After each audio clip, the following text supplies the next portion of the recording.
Why is Hadith essential for understanding Islam's origins? Imagine trying to piece together a story with only a few scattered clues. That's what it's like trying to understand Islam's early days without the Hadith. The Quran is the foundation of Islamic faith, but it doesn't tell us everything about how the Prophet Muhammad lived or how his teachings were put into practice.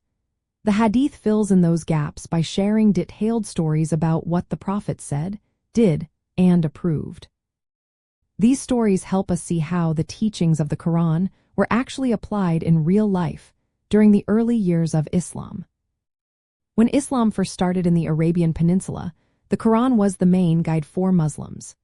But as the Muslim community grew and spread into different regions, new questions about law, social conduct, and worship came up. The Hadith became a key resource for answering these questions because it shows how the Prophet handled similar issues.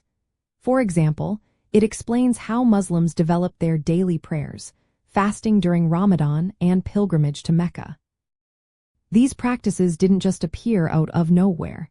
They evolved through the Prophet's actions and instructions, which are recorded in the Hadith.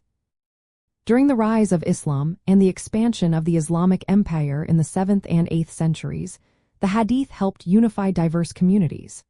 Different cultures and legal traditions met under the banner of Islam, and the Hadith provided a common reference point. It guided the development of Islamic law, or Sharia, and influenced the establishment of religious and political institutions across the Middle East. Over time, scholars created methods to verify the authenticity of Hadith. They examined the chain of narrators, called isnad, to ensure the reports were trustworthy. This process helped separate genuine traditions from false or fabricated ones.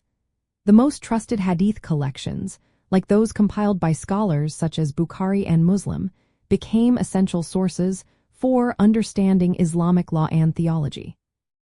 In the context of Middle East history, the Hadith shaped the social and legal fabric of early Islamic societies. It influenced how laws were made, how leaders governed, and how communities practiced their faith. For anyone studying the rise of Islam or the medieval and Ottoman periods, the Hadith offers vital details about the origins and development of Islamic beliefs and practices. It's not just stories. It's the key to understanding how Islam grew from a small community into a vast civilization.